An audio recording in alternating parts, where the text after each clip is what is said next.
Hello everybody, welcome back to my channel. As always, my name is Addie and this is the Knits by AJ Knitting podcast, and this is episode 34. So it's been 2 weeks since my last podcast because, like I said, I was on holiday and so I wasn't able to film and edit whilst I was away, and to be honest it was also quite nice to just have a little bit of a break and just sort of like reset in the middle of the summer. So yeah, I hope you've all had a wonderful couple of weeks and got lots of making and crafting done in those 2 weeks. I certainly have. So I'm going to do things a little bit differently today. Today is just solely going to be about finished objects, of which I have 5 from the past couple of weeks. And so next week I will start fresh with my whips, which to be honest at this point have only just been cast on, so it's really not, you're not really missing out on very much at all. And like my outstanding whips that have been kind of like hibernating whilst I've been away haven't been touched at all. So I'm solely going to talk about the things that I've worked on in the past 2 weeks whilst I've been away. So first of all, we have got my lily top, which is also what I'm wearing today. And this is a pattern by Harris Makes, and I knit this up in Hurtigarn Lana Cotton 212 in the colour 3304. Apologies if I'm looking over there, my notes are over there, and I feel really rusty today, probably because I've had 2 weeks off instead of just one. So I knit mine on a 3.5 and 3.75 for my main fabric. I used the 3.75 for my pearl rose and the 3.5 for my knit rose, and then I used a 3mm for all of my edgings. I knit size 1, and the only modification that I did was to shorten the sleeve by 1 inch, just to give me a little bit of a shorter sleeve to match like my shop bought t-shirts. I believe I spoke about this before. And so obviously I have finished this, I have washed it, I have blocked it, and I am wearing it and I love it. I will also get some B-roll of me wearing this because I realised that this is not the best angle. So yeah, it's just a cropped t-shirt with rolled edgings, and mine has got sort of no ease over the bust and then sort of no to negative ease over the shoulders and everything, which is what, and then it's kind of then straight down from the bust, so I do have some positive ease around my waist and everything, and it actually perfectly matches all of my like shop bought t-shirts, so I got exactly what I wanted out of this, and the measurements kind of match up really well to how the pattern should fit on the body for my body. So I do have my like pre-wash and post-wash measurements. So pre-wash, my chest circumference was 72 centimeters, my arm circumference was 25, yoke depth was 16 centimeters, which is obviously down here, not across here, and the body length to the pearl row at the bottom. Oh, I'm not tall enough to do this just here. Was 25 centimeters, and then post blocking I had a growth of 6 centimeters across the bust to 78 centimeters. The arm circumference grew by 1 centimeter to 26. The yoke depth grew by 2 centimeters to 18 centimeters, and my body length actually shrunk by 1 centimeter to 24 centimeters. So not as much growth as I really expected to for a yarn that is 50% cotton, 50% superwash merino. I did expect a lot more growth, and I do get quite a lot of stretch still in this, so I think the balance between the merino and the cotton is really, really good. I actually really like this yarn. I've spoken before about how my like 100% merino summer tops are too warm. I don't find this too warm at all. I wore this actually to travel home from our holiday on Saturday, and it was like 23 degrees all day, and I wore this all day. I was not too hot, I was not sweaty, I did not feel uncomfortable, nothing was prickly. It almost feels cool to the skin, which I've heard a lot from other like cotton yarns as well. So, but it's like the elasticity and everything is still really nice. It doesn't feel restrictive or anything despite having 0 ease. So yeah, I would 100% recommend this yarn for any like summer garments that you want to knit if you do find that like 100% merino or 100% superwash merino or merino nylon is a bit too warm for you. I used 117 grams in the end, which ended up at about 496 meters. So essentially like less than 3 full balls, but I did tap into that third ball of yarn because these come in 50-gram balls. So I think it was really economical on yarn. I mean, obviously I could get a little bit more length out of this, and then obviously I would use more yarn. I did knit mine so that it just hit the top of the top waistband of my jeans, and it worked out quite nicely that way. So yeah, I kind of feel like that's all I've got to say, really, to be honest. I would 100% recommend this pattern. It is written so clearly. I really, really like all of Iris's patterns. I think her writing style is, it's like perfect. It gives you the perfect amount of information. Like there's loads of info if you're a beginner, but it's really easy to skim if you're not a beginner and just get like what you need if you are like a more experienced knitter and you just kind of want to knit the pattern and not have your hand held, if that makes any sense. She also includes diagrams for picking up the stitches around the sleeve, just to make sure that you can kind of get things to exactly the right point. And yeah, I think that this is such an underrated pattern, and I will definitely be making some more, possibly even in this yarn, to be honest, to kind of add into like my summer wardrobe, because I think this is probably like at the moment one of my most successful like summer, like actual summer knits that I don't just wear in the spring and the autumn. Like I would quite happily wear this on, like I say, a 23-degree day. So yeah, would 100% recommend, and I do really, really love this. So I cast this on July the 27th, and I cast it off on August the 7th. So my total time to knit this pattern was 12 days. So it also just flew off my needles. It was really, really simple to knit. I actually knit it on a 16-inch circular through most of it, and it was like knitting a hat. It was just pure comfort knitting, and I think the finished product is absolutely stunning. Also, the way that this shoulder sits, like actually on the point of my shoulder, perfect. So the cost breakdown also for this pattern. So the pattern cost me £7. The yarn cost £3.76 a ball, so a total for 3 balls was £11.28. So which gives me a grand total for this pattern, because I didn't need anything extra, of £18.26. So also super duper affordable for like a summer garment, and I'm sure I will get plenty of wear out of this. So anyway, that is finished object number 1. And now we are entering the realm of socks. So my first of my sock finished objects, so second finished object for the video, is my Colourwork Cuff Club socks.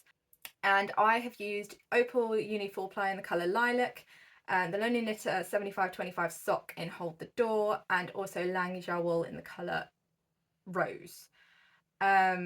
And so last week I showed this. I had started both socks and I had knit the heel on both socks, and I still needed to do the gusset decreases last time. I still needed to do the gusset decreases on one, and obviously now they are both finished. And yeah, we can see that I ran out of yarn. So yes, I always knew that I was going to run out of yarn if I knit these solely in the purple, so I decided that I was going to do contrast heels and toes in the pink, mostly because I thought it would be really cute, and also just to kind of give me a little bit of extra yardage because I was running low on yarn. And so I knit the heels, and then I looked at how much yarn I had, and I knew I wasn't gonna have enough for the toes. And then I got to here with so I was knitting these in tandem, so I was doing like 10 rows on one and then 10 rounds on the next, and then 10 rounds and then 10 rounds, to kind of make sure that they were both finished at the same time. Obviously got to this point and realised I was going to run out, so I essentially like knit one round at a time until I only had enough yarn left from the one cake that I was using, and I was knitting from both ends, to sew in the ends, and then I had to swap. So I then used some leftover like white that I had in my stash to finish these off, and I striped the toes. So I did actually, so the end of the decreases for the toe is here, so I did start them a little bit, start the toes a little bit early, it doesn't really matter to me. Like, the main part of this sock is the cuff, and I'm not a big socks and sandals wearer. So to be honest, when they're in my shoes, no one is going to notice the fact that the toes are different. And then also this one, I ran out of pink to finish the toe. So yeah, the toes didn't work out as planned. That does happen every now and then.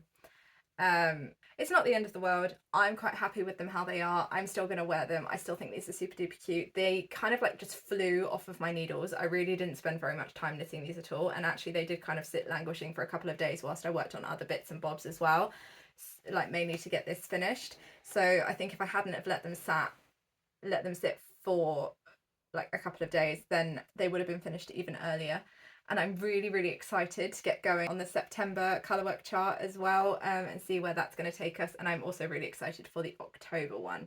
Actually, to be honest, I'm just really excited to see all of them kind of as they come out. So yeah, that is my colourwork cuff club for the month of August. And I cast these on August the 1st. I cast them off on August the 10th, so they took a total of 10 days to knit. And I do also have some cost breakdowns. So the cost of the Opal 4-ply was £7.69. The cost of one skein of the Lonely Knitters Hold the Door, which obviously I did not use a whole one of, but I will have to do a breakdown of a whole skein, is £19. The Lang Javel is £4.99 a ball, and the pattern for the entire Colourwork Cuff Club is £9.73 currently. I believe it is going up in September, so if you do want to join them, now is a great time because it's got some money off. So the grand total for these socks was £41.41. Obviously I used stash yarn, and so didn't cost me as much. Let's move on to finished object number 3, which I've not sewn the ends in on. So, well, I have sewn the ends in on, but I have not trimmed, so we'll just excuse that. So finished object number 3 is my surf wax socks, and these were the main things that I took on holiday with me with the intention of finishing, because they had been languishing in my whip basket for a little while after I put them on hold at the end of July to knit my August socks. This is a pattern by Summer Lee again, and it's a pattern from her book The Sock Project, from the Socks with Knits, Pearls and Slip Stitches section. And I knit mine up in Cascade Heritage in the colour Citron and West Yorkshire Spinners Signature 4-ply in the colour Marshmallow. And they look like this. I love these. These are possibly one of my favourite pairs of socks that I have knit. I think the pattern is so effective, and I think they just look absolutely beautiful. I love the kind of like sort of sports sock-esque nod, like the nod to like the traditional sports sock with the stripes in the ribbing. I really like that. I think I'm going to be adding that into some more of my socks in the future. And then I just think the textured pattern is absolutely stunning. And I also really love this colour. This kind of like limey green. I just really think it's so much fun. And I think I might be using this colour combination again, because I think that this is possibly one of my favourites ever. So I knit the first sock on a small circular, and I was lagging a bit with it, to be honest. It felt like it was taking forever. I felt like the sort of kind of swap from the pattern to the stockinette for the like underside of the foot was a bit jarring, and it just felt like it was kind of going on forever. So I did finish up the first sock on a small circular, and like obviously then knit the toe on magic loop and just get it done and dusted whilst I was away. And then the second sock I actually knit on magic loop, and I just found it way more enjoyable. I think just being able to just dedicate an entire needle of stitches to stockinette just made it speed up a little bit for me. And I think just having that segregation in my brain, not having them all on one needle and just being able to flip between the two, was just, it just kind of like hit the sweet spot for me.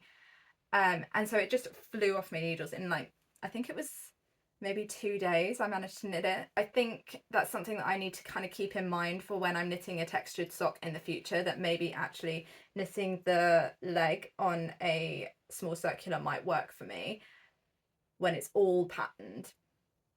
But then when I get to, because I normally knit my heel flaps and gussets on a like a long circular needle anyway, and I also knit my ribbing on a long circular. So maybe once I get to the heel flap, actually changing to use a like long needle for magic loop and then carrying on with that all the way down is a better plan for me to be able to kind of knit things and enjoy knitting them all the way through. So yeah, I think a bit of like combination knitting is definitely kind of gonna help. There isn't, I haven't seen a gauge change either between the two different methods, so I think that is kind of fairly interchangeable for me. I know that some people do have a bit of a gauge change when they go between magic loop and small circulars, but yeah, that doesn't seem to affect me too much. And obviously, like, I do have needles in different sizes for different socks, so I can kind of change it up accordingly if I do start to see a change. So yeah, I also really like the length of these socks. It is very similar to the Colourwork Cuff Club socks that I knit. They are both kind of like, they've got the same leg length pretty much, and I think this is like my preferred leg length, the kind of like long shorty that kind of just like covers your ankle and then stops. I think that is my kind of preferred sock length for now. It may change as the weather cools down a bit and I need a little bit more length, but I think this is kind of my happy place for socks. So I cast these on July the 18th and I cast them off on August the 16th. So these were on my needles for a total of 32 days. And cost wise, the Cascade 220, no, not Cascade 220, the Cascade Heritage is £8.99 a ball. The West Yorkshire Spinners signature 4-ply is £8.95 a ball, and the book that I got the pattern from is £14.55. So the total for this pattern was £32.49. So yeah, that was finished object number 3. Finished object number 4, okay, is my vanilla rainbow socks. And I knit these up out of a sock set from Felt Fusion, and it was their rainbow sock set, which was a 50-gram main skein and a 20-gram mini. And so I did 20 rounds for the cuff of 2x1 ribbing, and then 40 rounds for the leg, and then I did a short row heel, and then obviously the foot and just a standard wedge toe. And I think last time I was talking about these a couple of weeks ago, I was in the middle of a dilemma about the heel. So I had initially done the short row heel from the German short row heel from the sock project, and even Summer Lee, when writing about the short row heel, goes on about how it is not her favourite. Like, it just doesn't fit her heel right, she doesn't like the look of it, that kind of thing. She doesn't really like knitting it. And I found myself in a similar predicament with it. I didn't like the look of it. It was holey, it didn't fit my foot very well. I just didn't enjoy it. However, I had knit a short row heel before, which I did like, on these Peachy Pumpkin socks by Stone Knits. And so I decided that all was not lost with the short row heel. I would just take the short row heel instructions from this pattern and apply it to this pair of socks. But yeah, so I've essentially just knit this pair of socks in this pattern with slightly different ribbing. But it's worked out really well. These fit my foot really well. I really like the colourway. I think it's so much fun. Someone commented on my last one to say that this is micro striping. So I'm glad that somebody has actually managed to clarify that for me. So yeah, I think this new heel is so much better. Just, there's no holes. It fits, like, they sort of slot together really nicely, and I think it is because this short row heel is knit kind of in a similar way to the kind of the heel turn, like this bit here, of a sock with a heel flap and gusset. And so it kind of means that so you're doing it using some increases as well. So there's never really a hole there. It's kind of all being sort of slotted together, and there's like an extra stitch being put in where the hole would be for the short row, which just allows it to kind of, I don't know, just, yeah, just sit a little bit nicer, I suppose. And yeah, I just much prefer it. So I think this is kind of going to be the like short row heel of choice for me. It also, it doesn't like slip off my foot any like at all either. And I also like the this sort of short row heel because you can add it into Colourwork socks, and you don't have to go back and do an afterthought heel, which also does not fit my foot very well, but this does. So I think that will also be kind of like my game plan when it comes to Colourwork socks, and making sure that they kind of fit my foot as best as possible. But I'm really, really happy with these. I really like them. I love having a bit of more of like a basic kind of like vanilla sock in my sock drawer. And I think the rainbow is really fun, and it's definitely going to brighten up the colder, more grey months. So I cast these on August the 1st, and I cast them off on August 16th. So these took me a total of 16 days to knit. And cost breakdown, the pattern that I used for the heel cost me £4.68. The sock set cost me £14, and so the total for this pair of socks is £18.68. So definitely on the more reasonable side. I have a fair bit of yarn left over from these socks. I think I might try and knit my daughter a matching pair. I think that'd be really sweet. Okay, so finished object number 5, my final finished object for today is another Musselburgh hat. So this is a pattern by Isolde Teague. I have knit a lot of these. So this is my 5th Musselburgh. And I think it might be possibly my favourite one yet. So I knit this out of Bluebell Yarns 4-ply in their 40% BFL, 40% Shetland, 20% alpaca base, which is a 100% British wool base.